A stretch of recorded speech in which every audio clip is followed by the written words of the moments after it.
Les Africains n'adorent pas les morts. Parce qu'il faut bien préciser les choses. Ils vous prêchent un message pour vous faire peur, pour que vous regardez d'un mauvais œil les pratiques et les traditions africaines. Mais c'est surtout parce qu'il n'y a pas des gens pour défendre les traditions et les coutumes africaines. Les gens sont trop occupés pour défendre la religion, défendre le christianisme, défendre Jésus et tout ça. Mais personne pour défendre les traditions africaines, les coutumes africaines. C'est surtout parce qu'on a enseigné que c'est une honte de s'attacher à ça, à ces choses vanité. Ils disent que c'est vanité, c'est n'importe quoi. Et beaucoup de parents ont été convaincus. Ils ont même enseigné ça à leurs enfants, que c'était de n'importe quoi. Regardez nos coutumes, regardez les traditions, il faut zapper ça, c'est n'importe quoi, c'est de la sorcellerie, voilà le mot. Ils nous ont enseigné que quand un blanc meurt, lui c'est un ange. On peut l'appeler Saint Rita, Saint Joseph, Saint Thomas d'Aquin, des gens que je ne connais même pas. Mais je dois les appeler dans mes prières. Mais ceux qui m'ont accouché, qui m'ont supporté, qui m'ont protégé, qui m'ont aimé, ceux-là, c'est des démons. Je dois prier contre eux. Démons, sort, esprit de mort, pars.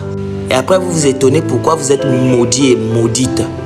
Les Africains n'adorent pas les morts. Les Africains honorent les morts. Ils communiquent avec les esprits.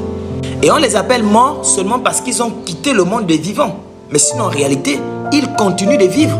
Car pour les Africains, les morts ne sont pas morts. Ils nous ont dit que quand quelqu'un meurt, il faut l'oublier. Car il est écrit qu'il est donné à un homme de vivre une seule fois et quand vient la mort, c'en est fini pour lui. Ils disent même plus loin, laissez les morts enterrer leurs morts. Mais Abraham, Isaac et Jacob, ils sont morts, non?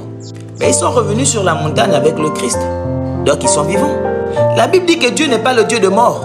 Si on dit qu'il est le Dieu d'Abraham, d'Isaac et Jacob, c'est parce qu'Abraham, Isaac et Jacob sont vivants. Bien qu'il n'ait pas ce corps-là. Souvenez-vous de Samuel, le grand prophète Samuel. Il était mort. Mais une femme spirituelle a allé appeler son esprit. Il est revenu. Qu'est-ce qu'il a fait? Il a encore prophétisé. Cette femme-là avait besoin de Samuel dans la fonction de prophète. C'est exactement ce que nous les Africains nous ont fait. Quand on a un parent qui est décédé, mais qui était grand en sagesse, il avait une particularité qu'on ne trouve plus ici. On peut toujours l'appeler. Il vient et il nous enseigne dans les choses dont il a maîtrisé. On le convoque, comme Samuel a été convoqué. Comme Élie et Moïse ont été convoqués sur la montagne. Bien que l'écriture soit née en Afrique, c'est le petit niveau pour les Africains. On écrivait des choses éphémères. Les vrais secrets, on ne les écrivait pas. Si on avait besoin de connaître ça, on invoquait celui qui avait la science et la connaissance de ça. Il venait et il nous expliquait ça encore. Aujourd'hui, les gens font les accidents cadeaux.